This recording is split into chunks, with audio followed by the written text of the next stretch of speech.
Hey everybody, welcome back. Federalist 70 is all about the presidency, so use your power to smash that like button and subscribe.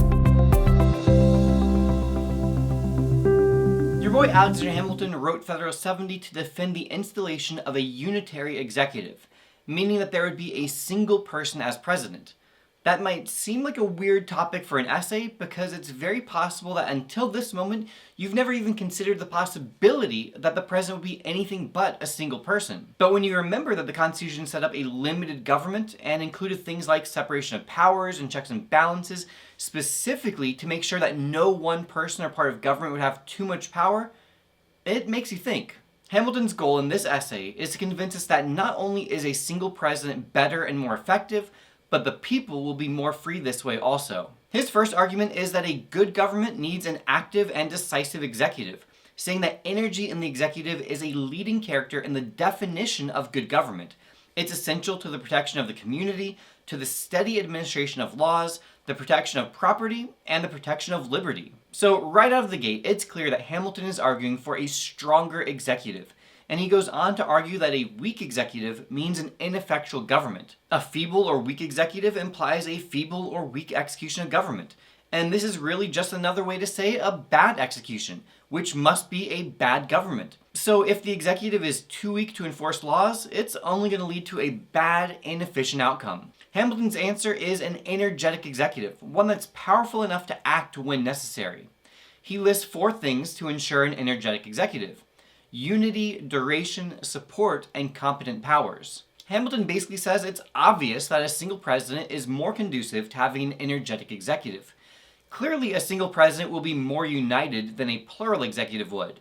The more people who are part of the executive, the more disagreements there will inevitably be. As for the other 3 ingredients, duration means the executive needs to have a long enough term to learn the job and get things done. Support and competent powers go together. Basically, the executive needs to have enough power to actually get things done in the first place. But then to make sure the executive isn't too powerful, Hamilton mentions that the president must be dependent on the people. Since this is a republic, the president must be subject to the people.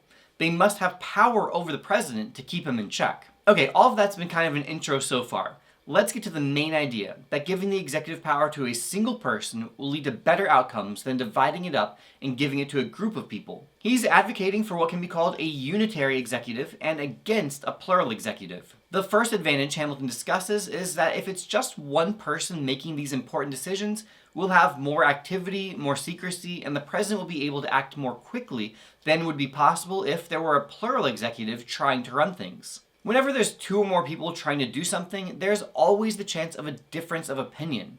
Obviously, one person wouldn't disagree with herself, so this is much less likely to be a problem. But maybe you find yourself wondering, okay, well, why do we want the president to be acting quickly anyway? If you think about the Constitution, a lot of it is designed to make policymaking a long, slow process.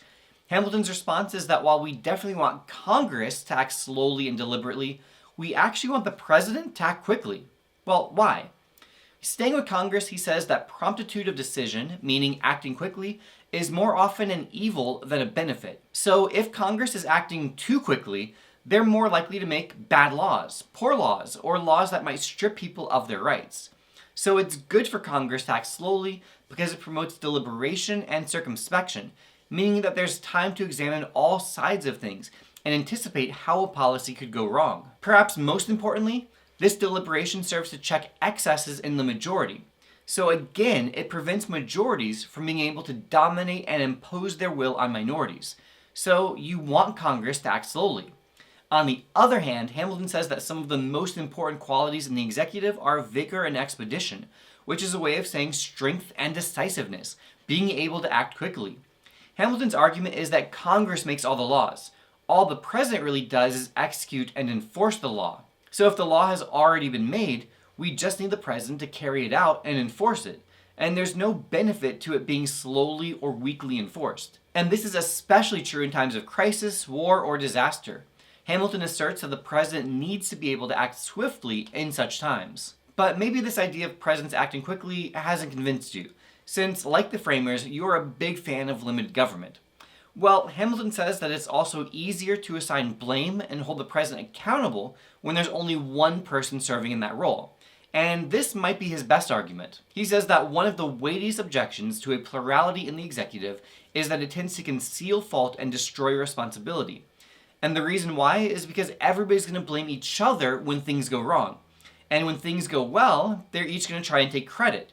This is problematic because it becomes very difficult, if not impossible, for the public to know who to blame or punish by voting them out of office. Building on that, Hamilton goes on to say that having a single president means that he will be more accountable to the people and will be more responsive to public opinion. So we appreciate the cleverness of this argument because we started off worried that giving all the power of the presidency to one person might be a bad thing.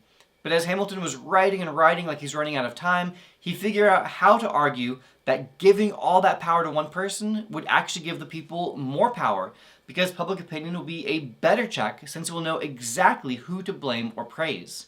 Since there's only that one person, presidents have to be very concerned about public opinion, knowing that the people will blame them when things go wrong or if they're involved in misconduct, that they can be impeached or voted out of office at the next election. So giving all of the power of the presidency to one person will actually protect individual rights better than splitting that power up among a plural executive. The last sentence of Federalist 70 sums up in kind of a funny way.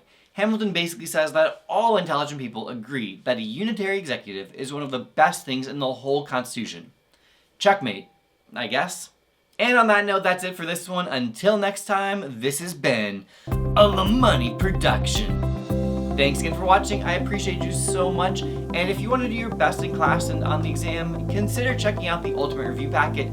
3 full-length practice tests, great study guides, tons of practice for each unit, exclusive FRQ help in practice, preview Unit 1 for free, and I will see you in the next video.